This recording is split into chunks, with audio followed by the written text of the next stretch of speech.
Hi guys, thank you for tuning in to Sons of Pitches. I'm Emmanuel, this is Camden, and today we'll be talking about the U.S. not qualifying for the World Cup.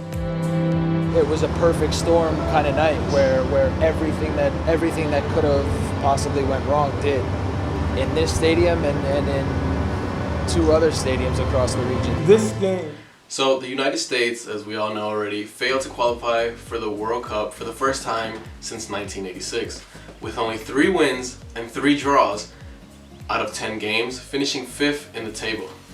The question amongst fans now, is it the coaching, is it the players, or is it the youth system? That being said, Camden, how do you feel about this result?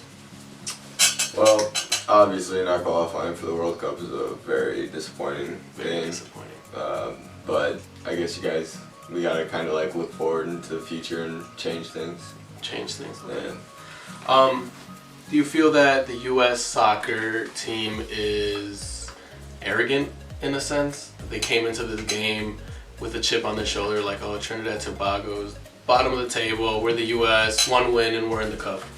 Underestimate your the other opponent. A ball from distance. Watch this ball. And Trinidad and Tobago in front. Have to remember they played a game just a few days ago, and it seems to be affecting the players. Long distance blast. And it's Alvin Jones. You should always go into the game looking to win. Like, even if you're scoring 5 goals Right. against the team, you still got to go in there thinking that you're going to win this game 5-0 and doing it. Right. Do you feel also that maybe we make up too many excuses when we lose? You know, like, oh, we didn't have a strong enough fan base. Oh, the pitch was in horrible condition. We're not used to playing on a field like that. You feel like excuses? Yeah, it can pile up. These excuses probably shouldn't be a thing since we are like one of the top countries to be in the World Cup, Right. and we didn't make it. I feel like we should be getting into the World Cup with a breeze since all these other countries are just kind of like not as our level. Especially CONCACAF, Yeah. with only really the strong teams being Mexico and the United States. Yes, everybody else in the hex, as they call it, is good, but like the Not U.S. here. Right, Yeah. the U.S. should be in it. With that being said, I'd like to bring it up a topic that I talked about earlier, the youth system. The common argument brought up is that the U.S. doesn't have high quality players, and in an interview with Tim Howard, Graham posed the question to Tim, basically the same question, asking him about high quality players. Soccer at a youth level is very, very popular. It's one of the most popular youth sports. You know, Right.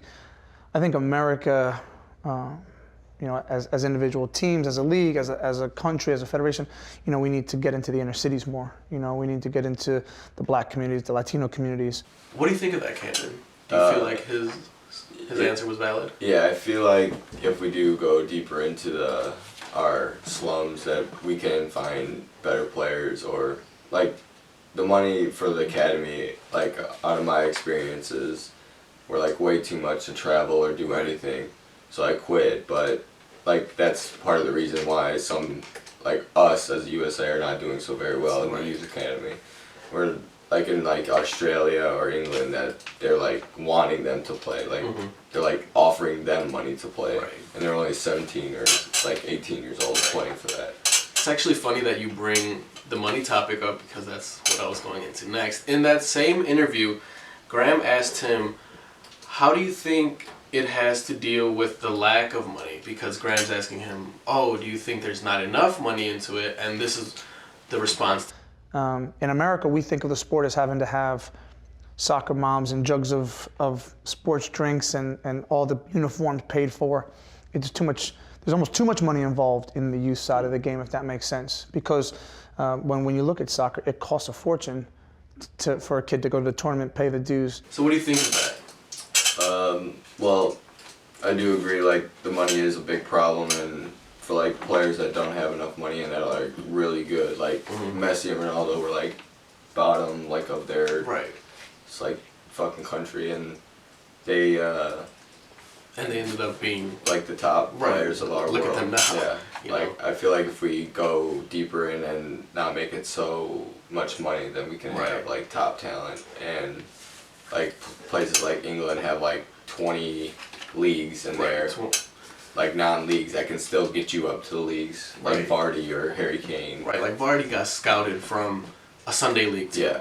And now look at him, a Premier League champion. So I feel like the U.S. national team has too many farm systems.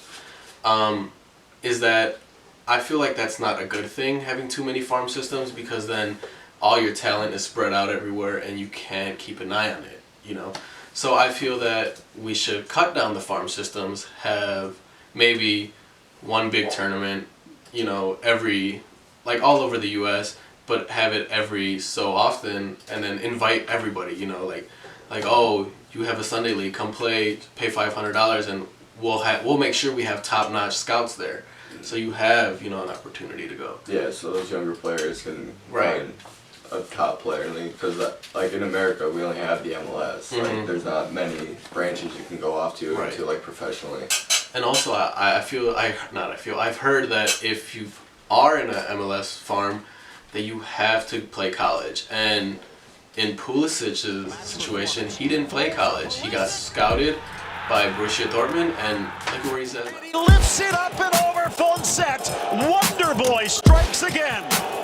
Yeah, I feel like that's part of the reason he went to Germany, and now he's like, he didn't get into the American youth system. He went to the Germany's, went through all that, and became one of the top talents this year. Like, we can have a team full of Pulisic's, but the way the system is set up, like, it's just, you know. And even like thinking back in the day, like Landon Donovan, Dempsey, Tim Howard are playing in the England system. Like, Tim Howard went to Manchester to play. Exactly, and that's how you see them now, like so big and so dominant in the game. It's because they're playing in different countries.